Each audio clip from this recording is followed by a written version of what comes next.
Bertie, do you think the earnings estimates will change if the data in Germany comes out more negative?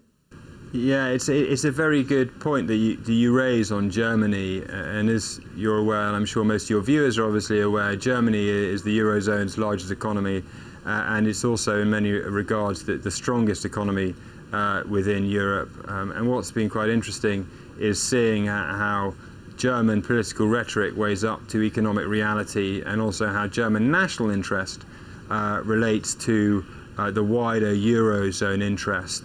And as you're probably aware, data out of Germany over the last couple of months has been mixed, really. We had some disappointing export numbers coming out in August, then we had some slightly improving PMI data, and then recently we've had my favourite survey, the IFO survey, coming in, and that again pointed to a cooling of Germany, German economic activity. So it's very much a mixed picture for Germany's largest economy at the moment. In terms of how Draghi and his stimulus measures is going to impact German businesses, it's quite hard to see how that's all going to feed through into the number of German companies that we invested.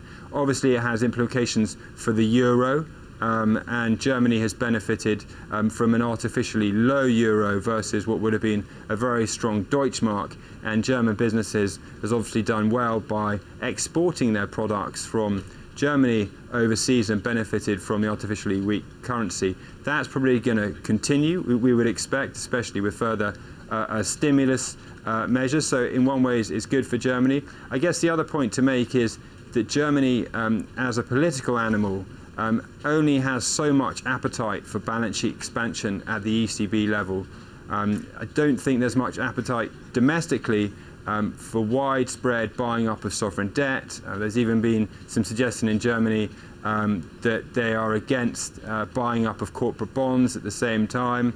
So it's going to be very interesting to see how German political interest weighs up with central bank and Draghi related European-wide interest. What is your view on how bad are things in Europe? Well, I would not really call it bad. I think that what we are going through is a period of fairly low growth. We have a low growth trajectory because structural reform needs to be implemented. And if you have such a fairly low growth environment, you have typically periodic growth scares. Data comes in weaker, people are concerned. I think it's very important at this point in time to look also at the fundamentals, at the improvements, the better and stronger institutional setting that we now have in Europe. For instance, the surveillance of the banking sector, just to name one element. So I think that the situation is not bad. I think we will continue to see a steady upward path, slow but steadily upward in Europe. Now, Klaus, turning to QE, why is it taking so long to get QE in Europe? I think, first of all, the ECB has done quite a lot already. I mean, we have deposit rates in negative territory. The ECB has announced an ABS and covered bond purchase program.